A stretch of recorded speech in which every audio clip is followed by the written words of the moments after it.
So Bavan is coming to us from the East Coast, so it's past midnight there. So thank you for being up for us. So Bavan is an intern at Bar T Mountainside Ranch. He's taken this on during his gap year. He recently graduated from Oakdale High School in Maryland. What? Me and Jenny also from Maryland, and has chosen to take a year before starting college to complete what he began in high school.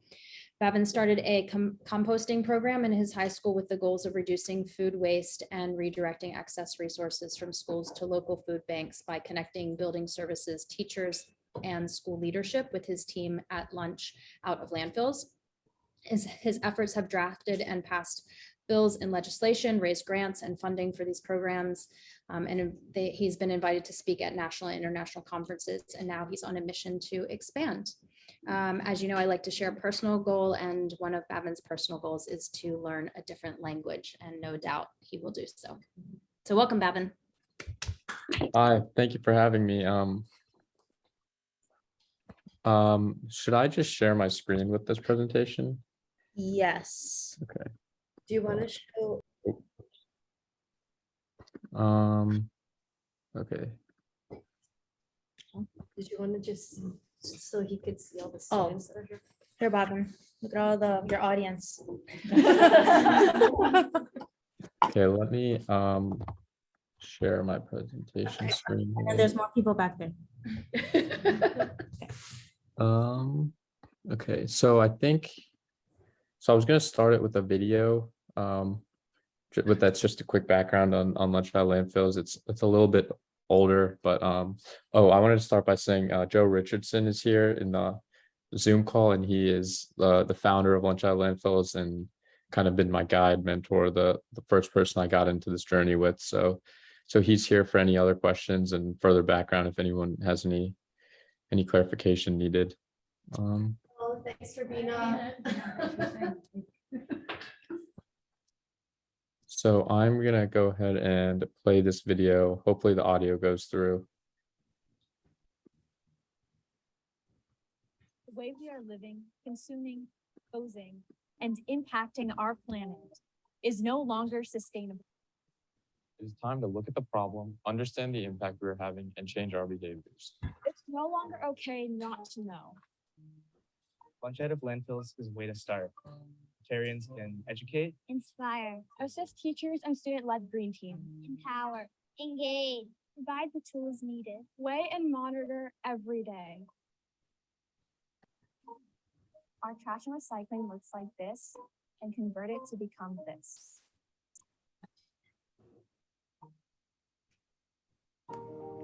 In every school, too much food is too good to waste. too many go hungry. The data tells us why. We will teach you how. We'll teach our communities. We'll teach our government. We can do We should do this. We must do this. So here this. The way we today, are living, I'm going to be talking about Lunch Out of Landfills, which is a composting program that focuses on diverting food from both landfills and also out of the trash, like uneaten food that can be donated to other communities and hungry people, taking it out of the trash. So there are a few goals of Lunch Out of Landfills that I'll get into, but I'm going to start the presentation off by going through the issues that we face and like the exigent. So I feel like these stat lines will give us a good starting point. So in the US every year, and this data is a little bit older, this is slightly pre-COVID, but 30 to 40% of the food produced in the US is wasted. And this data is from the World Wildlife Fund. And that's about 63 million tons of food every single year that's wasted. So from the International Monetary Fund and census data, about 10% of the US is food insecure. They don't know where their next meal is going to come from. Some numbers will say 1 in 7, some will say 1 in 10. But if we're in that range and the average amount of food consumed every year by the average American is about a ton, that's a lot of excess food that is wasted that people who really need it can be having.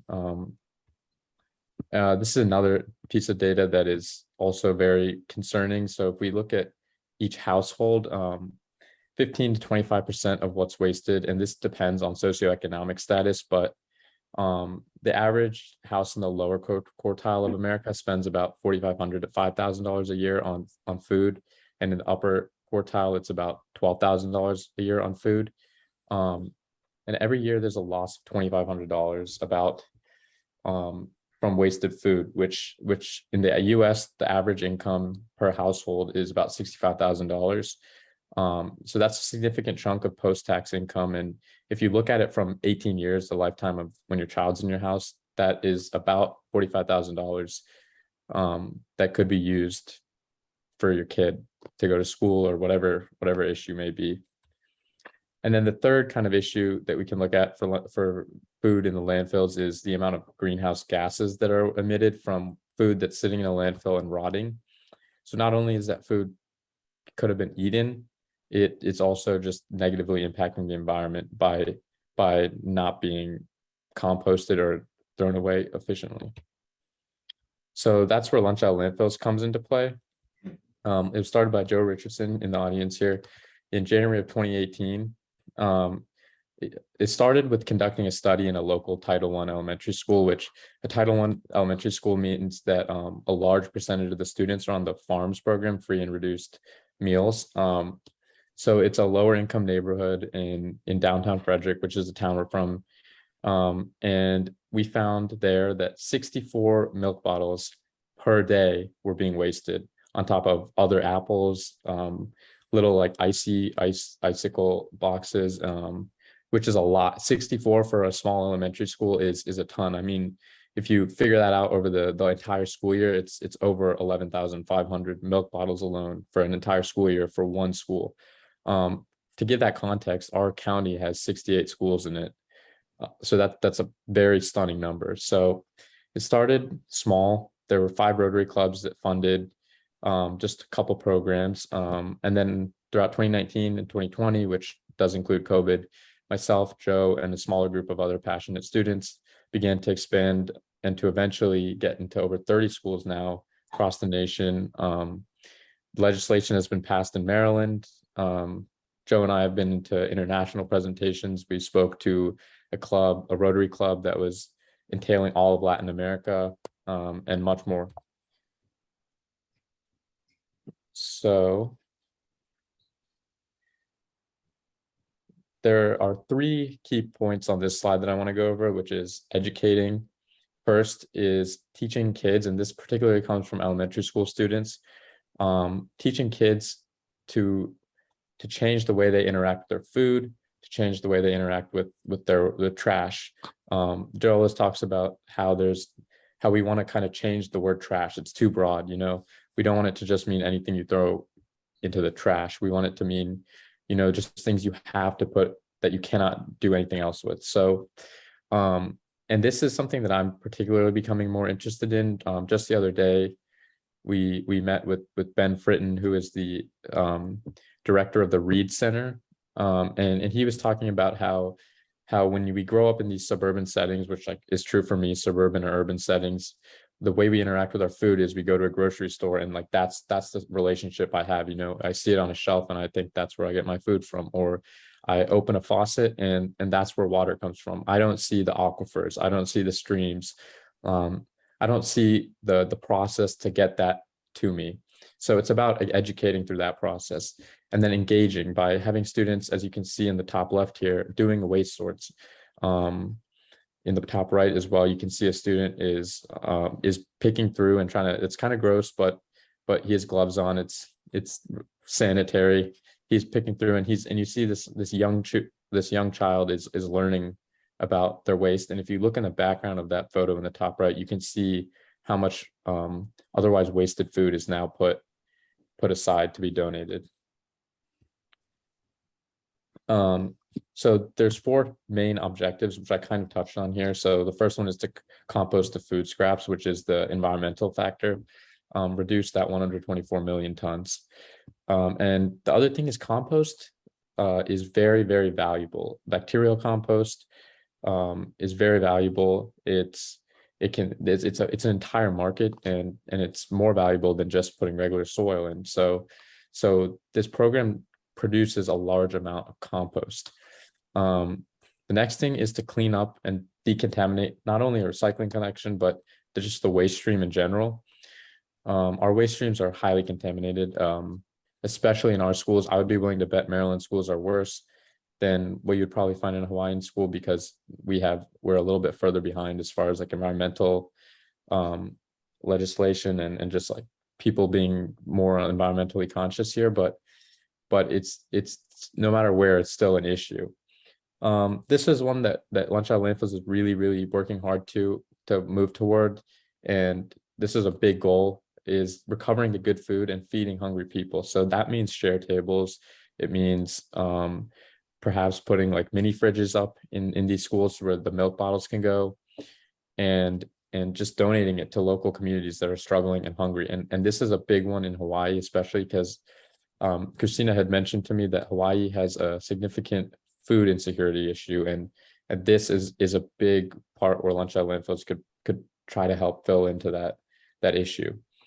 And then the fourth one is called the Next Trex Challenge, which is just reducing the amount of single-use plastics. You can basically, the Trex Corporation, which are Trex boards, if you guys are familiar with, they produce these plastic compressed boards that supposedly should last many lifetimes, which is potentially another issue. But reducing the single-use plastics by creating like collection bins and donating those plastics to them, where they'll create these Trex boards with them, instead of just throwing recyclable plastics into the trash. So there are a few steps, and I'm glad that you had mentioned that there are some high schoolers in here, and because high schools are a great starting place, because high schoolers can learn this process and then go and mentor elementary school. So high schoolers learning the process is a great starting point, and getting into elementary school, which we're going to start to look at some of the data later in this presentation, but getting into elementary schools is very valuable, as you'll see from some of these numbers. But the preparation here is just to make sure you have a compost facility. So that information is probably very easy to find. And I know the person who runs the compost facility here in Maryland knows of some networks in Hawaii that could possibly accommodate for this. So that's the first step, making sure that this is possible even. The next thing is you need to get school administrators and building services, which means people who are in the cafeteria every day, monitoring, they're taking out the trash, they're cleaning up the cafeteria. You need to make sure that everyone is on board with it. And that's because they're the people who are really putting this on their backs. They're the people really going to make this program work, because without their passion and support, it's really hard to get teachers and schools and to get the program done efficiently. So they need to be okay with food recovery, which means share tables, and waste sorting and composting, which is usually done by students, but it is, there are more trash bins. There's going to be a liquids bin, a trash bin, a recycles bin, and a composting bin at least. So it's definitely taking one or two bins and multiplying them. Funding is usually Rotary clubs will help kickstart programs. PTAs could do it, grants, fundraisers, going to school boards. There's so many ways you can get funding, and that really can start to become a self-cycling thing once you figure out some funding and show some results for the program. Identifying a staff champion and engaging student green teams. I think this might be the most important one on this list. You need to have a staff member and students who are passionate about it, will donate their time to it, and just won't stop until they can have this program started and going, and they'll stick with it, because it will start to snowball, and a lot of opportunities will come at you as you do it, and you need to just have passionate people backing it. So that is a very important one. And then this is kind of as the program progresses, this is a more long-term goal here, number 5 on this list, which is to inform teachers of resources for curriculum and class activities. So at my high school in particular, the environmental teacher was the staff champion, and she would have her classes that were environmentally focused also be in there learning what the compost was and figuring out. They would go on these nature hikes. They would really interact with the environment and the food sources and really get a good understanding of this entire topic. So really expanding upon what's going on in classroom with learning about environmental science, climate change, food sources, food insecurity, all of that is super impactful and very meaningful for especially young students. And then the sixth thing is to educate parents, which means when a parent packs their kid a lunch, you want to make sure it's appropriate, right? So if you have a seventh grader who eats a full sandwich, you don't need to pack the full sandwich for a kindergartner. A kindergartner eats half a sandwich and they'll be full. So where's the other half going? It's more likely that they take the plastic baggie that it's in and they throw it in the trash, then go home and tell their parents. And even if they do bring it home, what's the likelihood that their parents are going to eat a sandwich or someone's going to eat a sandwich that's been in a plastic bag all day?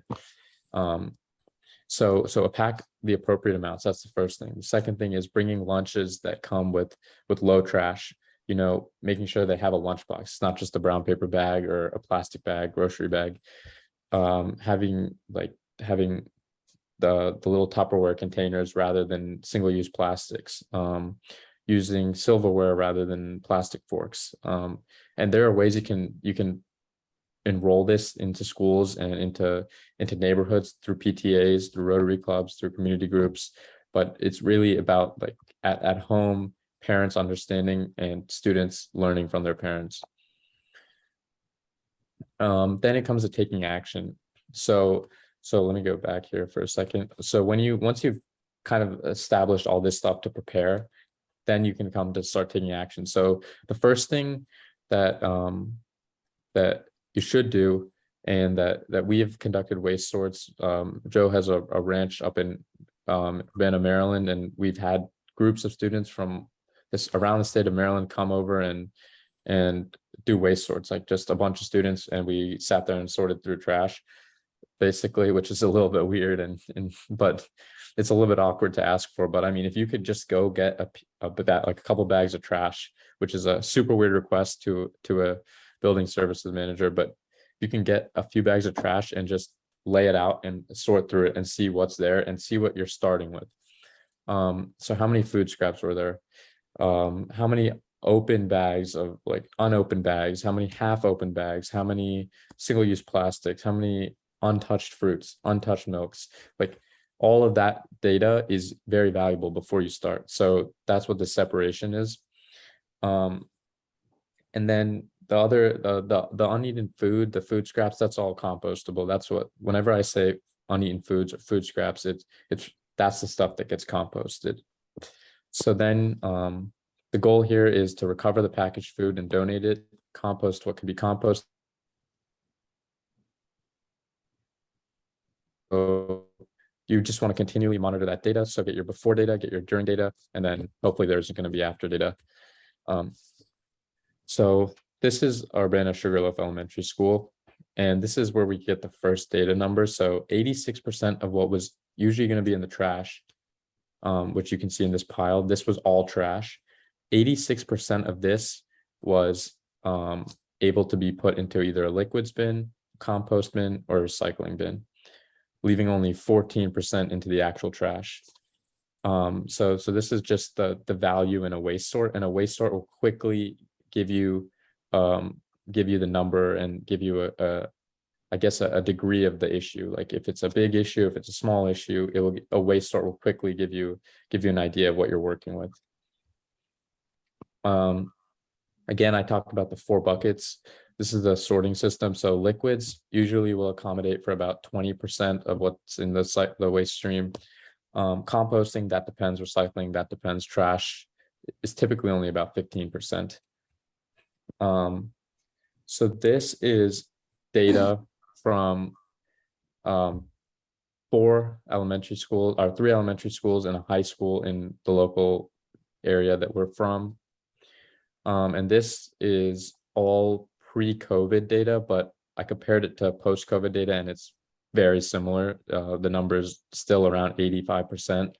So if we took 102.55 pounds at Urbana Sugarloaf Elementary School, only about 12% of that is actual trash, but all of this was in the trash. So only about 12% of that is actually trash. The rest is recyclable, 50 pounds of it. So 50% of that is compostable. And then look how much is liquids as well. That's a large number. And the value in knowing this liquids amount is the weight of your dumpster is impacting the cost to haul it. So if you can draw that down by just simply throwing that down the drain, putting a filter on, and pouring whatever liquids away and throwing that down the drain, I mean, that's a lot of saved money right there for schools, which I did a podcast with Christina and we talked about that. That saved money is then what cycles into put that towards the compost hauling, put that towards running this program, and it works. So high schools usually will have lower numbers because it is about reteaching a habit at that point than compared to just teaching it one way from the start. So a high school, as you can see, has a lower number. Some high schools will be closer to the 50% mark. Some high schools will be closer to the 80% mark, but it doesn't really matter. It's still a significant amount that's coming out of the waste stream. So these are some images. This is before any waste sort. As you can see, there's a completely uneaten sandwich with a plastic baggie on. Lots of single-use plastics, lots of bags of chips, lots of extra food, lots of contamination in this stream. So this is a waste sort. As you can see, it's just a tarp put out on the ground. Everything is separated, and I mean, everything you see in this image here was in the trash. So this was less than half of a single lunch period. And I want to actually, when I go back to this data, these numbers are representative of the full data set, but these 102 pounds, 104 pounds, this is only 1/3 of one lunch waste from one period of lunch. So this is where it starts to really start tumbling in our head. So if you take these images here and we do the math on it, so if we say that in one day we have, let's say we have 64 milks wasted in one day, and we multiply that by 180 school days, which in Frederick County, Maryland, that's the limit, the legal limit on the amount of school days we need to have. That's about 11,500 milks. So if we do that again with fruit, if there are 2 times in one day, 10.5 fruits per school, and 42 elementary and middle schools times 180 days, that's 355,000 discarded fruits per day, which these numbers are not even, these are below what's probably accurate, because I mean that's just an incredible amount of fruit wasted every single day, and that provides an issue. I mean, if you think about local food banks, let's say that a food bank is getting now 1,000 milks a day, which is a reasonable number for an entire school system accommodating this. That is a ton of milk. How does a food bank every single day store and then donate 1,000 of these tiny cartons of milk, So that's an issue, and that's why that's where the educating and having a better relationship with food comes in, because we just need to stop wasting it to begin with. Stop, if a kid doesn't need it and they're not going to use it, then they should have a better relationship with what they're going to do with it than just throw it in the trash or put it somewhere where it cannot be used. So this is the waste sort, and then this is the after image. So as you can see, these single-use plastics are all on the left, and then you can see the compostable food is all on the right. So these apples can be composted, these biscuits can be composted, the corn can be composted. Ultimately, the goal would be that none of that gets wasted, but if it is getting wasted, look how much of it can be composted. So I'll go back to this image so you can see this was the same image. All that stuff was toward the bottom. This is a sorting of it, and this is what it looks like afterward, which is trash. So I don't know how clean it can look, but it looks much cleaner. And then this here is just a very moving image. This is as you can see, there are 64 milks here on top of I would guess that looks like over 30 fruits. These are sidekicks. They're like little ice cream kind of icicle things. Applesauce, Danimals. It's just a lot of wasted food here. And this is one singular day at a Title I elementary school. So elementary schools here have lower student populations. Title I elementary schools means that they're lower socioeconomically, they're lower income students who rely on these free and reduced meals. So I don't, for me, that particularly, that's very moving that, you know, this is a community where these can be sometimes some of the only meals that these children are getting, and look at how much food is still wasted at a school like that. This is just an image about Rotary engaging community partners.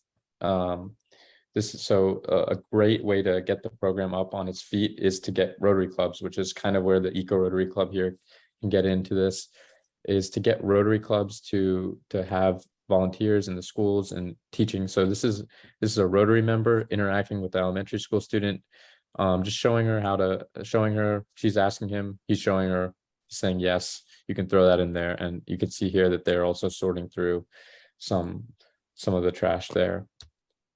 So this is coming back to some data again for Havana Sugarloaf, and this is pre-COVID data. This is about 6 months worth of data. So in total over the 6 months, there were 19,000 pounds of total trash. So what that means when I say total trash is without Lunch Out of Landfills, 19,000 pounds would be going to a landfill. So 19,000 pounds of total trash. What actually was trash of that, and with Lunch Out of Landfills effect, what actually went to the landfill is 2,994 pounds. So 2,994 pounds. 9,735 pounds of that became composted. 4,150 pounds of it became liquid that you could just throw down the drain. And 2,115, so 2,115 pounds were recyclable, single-use plastics often. So for me particularly, again, that's very moving when you know, this is even like a smaller amount, but 15% of what used to be a whole amount is now what's going to the trash. So, I mean, at that rate, you could have about 10 schools worth of trash, which in what used to be one school's trash amount. That is very impactful. Again, so including recycling, about 85% of the waste is removed. But even if you didn't have a recycling difference, so if you just had, what that means is if you just had liquids, compost, and trash, no recycling bin, about 75% of this trash is still taken out of the system. So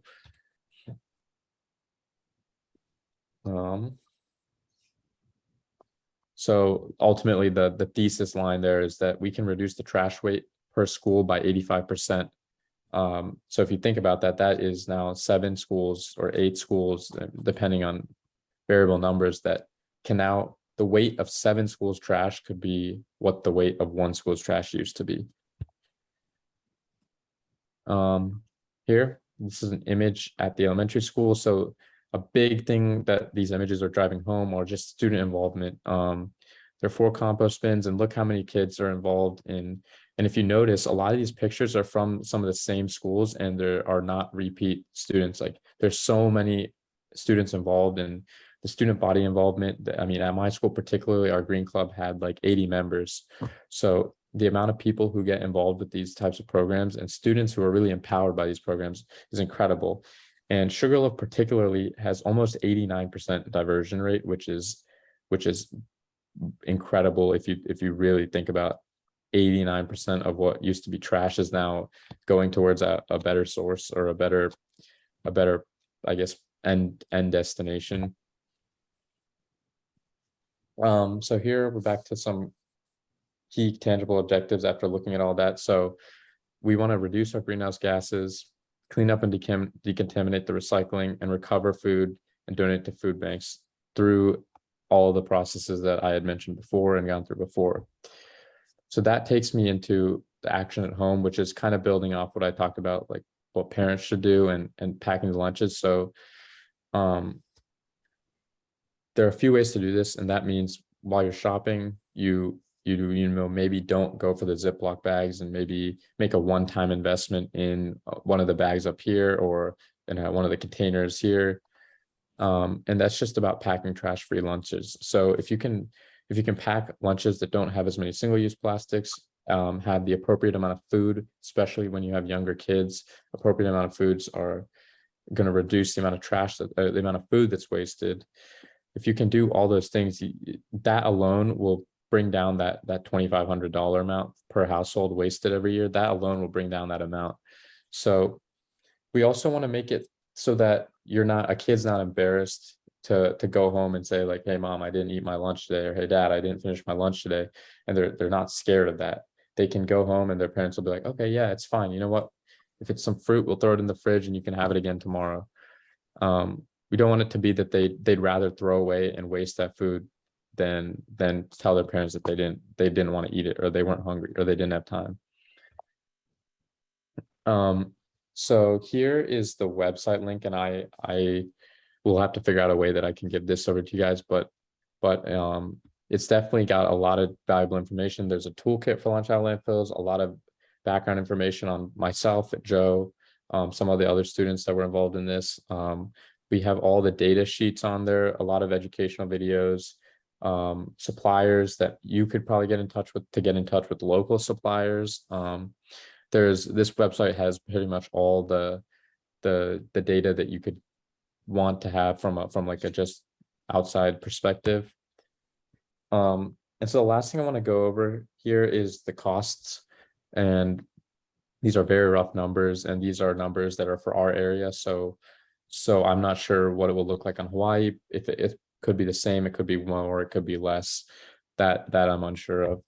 But so we estimated in trying to find more funding and get more funding, we estimated in Maryland it costs about $2,100 to $2,300 to run a program in a school, and that counts for compost bags, hauling, and a teacher bonus for taking on the program.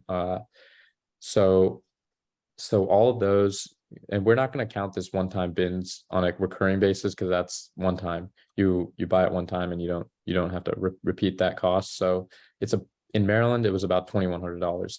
And obviously a big part of that cost is variable on how much the hauling costs. But compostable bags cost about $450 for a 1,500 person school, 1,300 person school for the year. And the hauling is dependent, and the bins and coolers are going to be about $300. So in Maryland, you have to give a teacher a bonus if they're going to take on a club like that. And we want to reward teachers for taking on a big effort like that. But in Hawaii, I know it could be different, and that's something. So those costs are variable, but our estimate is around $2,100 for the year. So the savings, this is where we want to get more data. And this is where, when we can get a larger scale program to go through, like, an entire school system, or maybe like 75% of a school system or 50% of a school system, then we can get more data on this front. But we know that in a dumpster, so let's say Green Valley Elementary School in Monrovia, Maryland, which is local to us as well, they had 28,000 pounds reduced to 3,000, I want to say. Is that right, Joe? It was closer to 5,000. So that means the amount of dumpster pulls in that school were reduced by 25,000 pounds, which is very significant and very cost reducing. So that cost is where we're finding that we can fund this program for Lunch Out of Landfills. So if there's less dumpster pulls, less weight in the dumpsters, less need for trucks to come, then there's more money left over for these compost hauling and Lunch Out of Landfills to be enrolled in. I don't know, Joe, do you want to add anything to that? Well, I'm mindful of how much time we're taking. At Middletown Elementary School, they were throwing 10 trash bags, filling 10 trash bags a day, and we got it down to 3. So that's 35 fewer trash bags going into the dumpster. There were 35 fewer trash bags being used. So the cost of the bags can be offset by the cost of the savings in bags you don't use. So we want to prove that if this isn't cost neutral, it's close to it. This isn't just an expense. Everyone looks at this as, well, this is an additional expense, but it's not. It offsets a lot of what's being done, because you're using fewer dumpsters, you're using fewer materials, You're just diverting the money from a landfill to a compost hauler. One of the questions we have is like, do you have a commercial compost capability? If you don't, the Institute for Local Self-Reliance can help get certification for commercial composting. And commercial compost is so much more valuable because it's bacterial, not just fungal. So there's some questions we have for you. We want to be mindful of your time. We don't want to make this presentation too long, but as we roll into the post-pandemic era, we have a number of schools that are currently functioning. We wanted to get time for students to join a green team. So we're ready to roll out 15 more programs in the next week and a half. We've got programs that are starting in Pocatello, Idaho, also in Athens, Georgia. The problem we're seeing is not confined to Maryland. It is universal. How it functions in Hawaii, you can determine, or this may resonate with teachers. They may say, yeah, this is exactly what we're seeing. But the key here is to really divert waste. And we have limited landfill capacity. I'm sure in Hawaii, you've got a hypersensitive to that because you don't have as much land mass. It's not okay putting single-use plastics in a landfill that's not going to biodegrade. There's so many options we can do to reduce waste by over 90%. So we have the data. We are in a number of schools that we proved this last year. It helped us get legislation passed. There is funding available. I talked to the county executive. She just gave $35 million to the school system to help to mitigate some costs. And this is part of that can be part of that. So the funding sources can come either from PTAs, but we want to prove that if the school systems adopt this, it is not just an additional expense, that much of that expense is going to be consumed by the savings. And yeah, so that was basically what he went over here. So all the benefits are just it's self-sufficient, and it's community involved. And I don't want to take up too much time, but schools that do this can get green certifications, which there's an organization called the NAEOE. They give national outdoor environmental education certifications for schools, and there might be programs in Hawaii that you could find, but in general, it's a way to get your community involved. It's a way to be beneficial to the environment, and it's a way to deal with food insecurity issues in food insecure communities.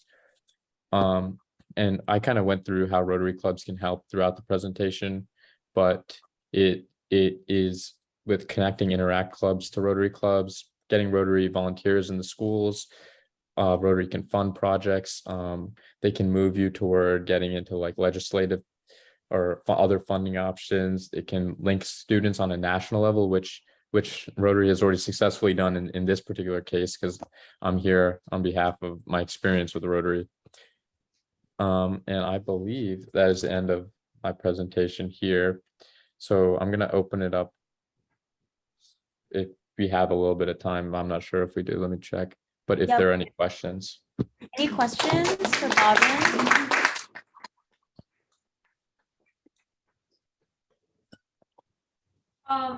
Considering this is such a huge project that you have like contributed to and have worked towards, I was wondering what are some like barriers that you have faced and how you actually solve them?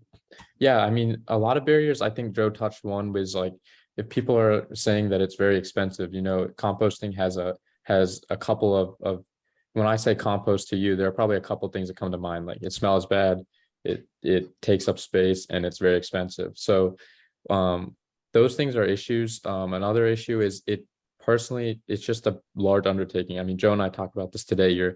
We're trying to move a behemoth. We're trying to move not only the way people understand their food waste, we're trying to change the way school systems are, because a lot of school systems, it's easier to just say, let's just throw it in the trash because we don't want to pull on another project. That's a lot of work to pull on a project like that. So in all sorts, I mean, any project like this, the way I view it is we're taking on a behemoth that's going to be a challenge, or we're trying to change the way people think about something that's very like taken for granted and a given. And that again changes that proposes a challenge that it's difficult to deal with those things. And it's again difficult to find people who who are, passionate enough and are going to be consistently sticking around the school to, like finding a teacher that is going to be at a school for a long time to make the sustained program is difficult, because you need to find a teacher that's very passionate about it, that it's going to devote a lot of time to it, that's going to spend a lot of time that they could spend with their family, or that they could spend, on lesson plans or whatever it may be. It's just finding committed people. It's convincing people to move a behemoth, and it's convincing people to take a short-term investment that will, again, eventually become like a long-term What we're money play. seeing, Bob, and if I could just real quick, building services, you have to get on board. You don't want to impose this upon them. They've got their hands full, they're short-staffed. We actually make this easier for building services when students are sorting. When they weigh the material, they help put it in the bins to get it collected. The goal is to make building services a partner in this, and getting schools just to change the way that they sacrifice really taking resources for efficiency. Let's get this trash out as fast as we can. Let's get it in the dumpster. Recycling is a huge problem. It's so contaminated that in many schools you get fined if it's contaminated. So it takes effort to just show kids how to divert waste and what is recyclable and what is not. Once they get it, once this becomes a behavior, what we find is that the students embrace it, and it's student-led. This is not, we don't want this to be something that where the school system has to take this on and it's their burden. The community can help them do this, and the kids will champion it. I did want to introduce the executive director of Aloha Harvest, and we also have Haley here. He's on Zoom because he's off island. Phil Acosta, did you want to say hi? I don't know if you're familiar with Aloha Harvest, but he could just give a real quick hello. Sure. Hello, everyone. Can you hear me okay? Yes. Hi. First off, I want to say thank you to Joe and Bavan for the beautiful presentation. I'm impressed with the data and the waste reduction metrics that you folks have been collecting. I mean, very powerful stuff. Makes for good good story to bring to administrators and legislators here. But yeah, just quickly, I'm with Aloha Harvest. We are the local food rescue organization here on Oahu. And so we've worked with several Rotary clubs in the past, and definitely this is something that's up our alley. I think Bavan had touched up on some of the things about the diverting food to feed people. Definitely that's top of mind for us. And waste is inevitable in the food system. And so if we can be more responsible in the way that we manage that, rather than defaulting to it going into the trash, definitely we're looking at things like that as well. We actually have a 2-year pilot program with a couple of nonprofit organizations here, a composting farm out in Waimanalo, and the City Council of Honolulu, to try and look at ways that we can reduce the waste that's coming out of some of our food establishments, and hoping that can translate, transfer over to our school system as well as at the consumer level, homeowners. So just wanted to say hello and thank you. Really enjoyed the presentation, a lot of good data there, and looking forward to taking a look at your step-by-step guide. I think that would be really helpful for us and for the Rotary to see, feasible ways for us to move forward on a collaboration. Thank you, Phil. Thanks, Phil. Thanks, Phil. So we're leading up to 7 p.m. So we're going to close out the meeting, but I'll leave the Zoom on so you guys can ask questions to Bavan and Joe, and then if Phil wants to stay on as well. So let's go back to the PowerPoint.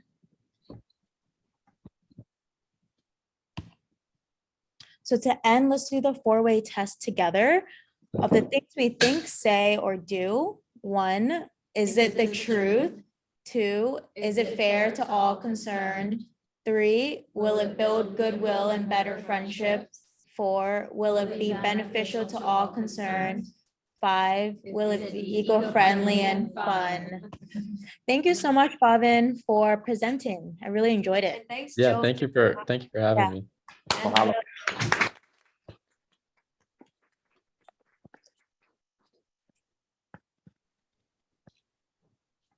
If there's the potential to